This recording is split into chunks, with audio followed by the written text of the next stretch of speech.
Shalom from Jerusalem. Now week's Parsha Shemini. We are taught about the holiness of the Jewish people and their special mission in this world. The weekly Parsha opens up, B'Yom HaShemini, on the 8th day. It was none other than Rosh Chodesh Nisan, the first day of the month of Nisan. 10 crowns were given over to this particular day. A very special day indeed. It was the opening day of the Tabernacle. It was the first time that public sacrifices were brought on top of the altar.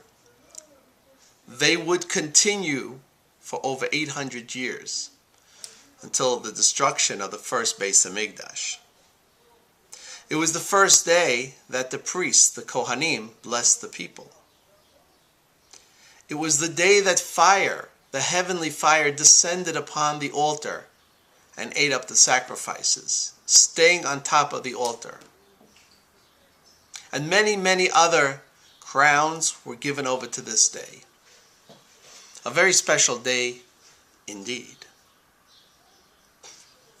We became partners, so to speak, with the Kadosh Baruch Hu in building the tabernacle. If after the sin of the golden calf, the Shekhinah, the divine presence, removed itself from this world, with the building of the tabernacle, the Shekhinah, the divine presence, returned once again to this world and dwelt amongst the Jewish people in the work and hands of the Jewish people. Partners with creation, completing the job that God started. Unbelievable.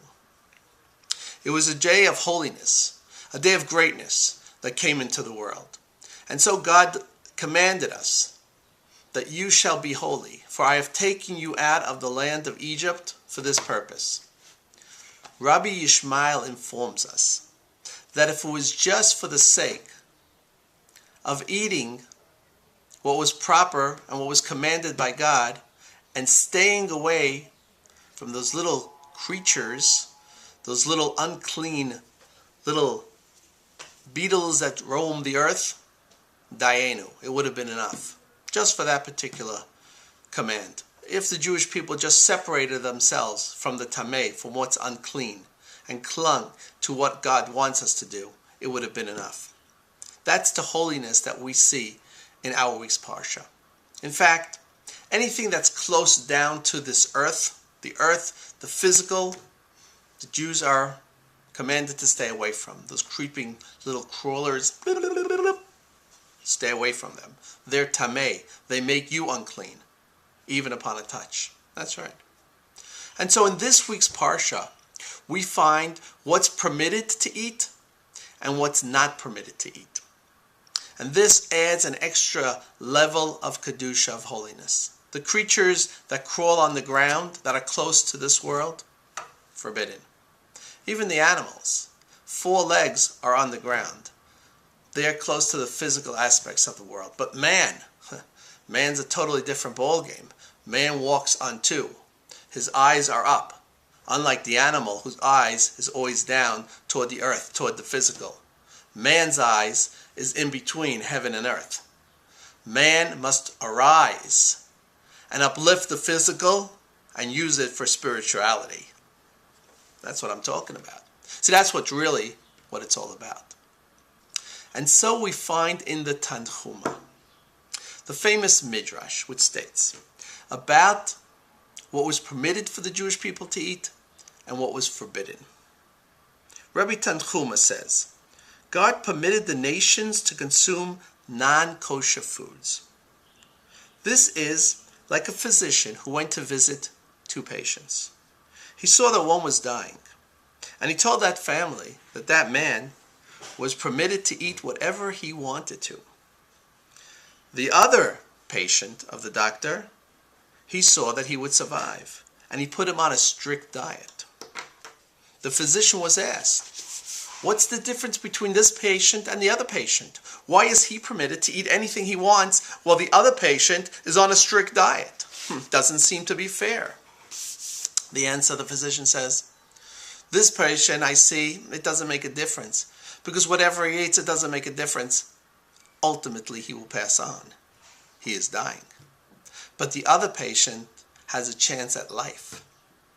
And he must get well. So we must put him on a strict diet. So too, the Jewish people were commanded to eat only the proper and kosher foods. In this way, uplifting themselves, become the holy nation, Am Kadosh and Am Skula, a chosen nation, on a high and a spiritual mission in this world. That's right. The other nations of the world, the 70 nations, they stay where they are, worshiping the idols, worshiping Allah. There's no hope for them anyway, so let them eat whatever they want to eat, because it doesn't make a difference.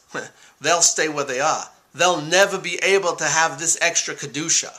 The Jews, on the other hand, yes, they can become this holy nation. And so they must hold by the strict diet. And that's why some animals were permitted to the Jewish people, while others were not. So we see that there's holiness, this Kedusha given over to us, and wherever there's Kedusha and holiness, there is always separation. The Jewish people, Am Levad Yishkon, they are a nation that dwells by themselves. This is the goal. This is what it's all about. The Jewish people living in its own land, free from the influences of the world. Because we know how evil that could bring. And we know just exactly that Western culture, that evil climate could come in and destroy the fabric of the nation. That's what we must fight. That's right. Holiness always comes with separation. The Jewish people were commanded for this reason to live in their own land, free from the influences of the other peoples, of the other nations. In this way, we could gather forces, gather holiness, gather Kedusha, and do what we have to do. And only then could we be that shining light to the rest of the world and uplift everybody with us. That's what it's all about. I'm Levi Chazan from Yeshivat Rayon HaYehudi in Yerushalayim. See you next week.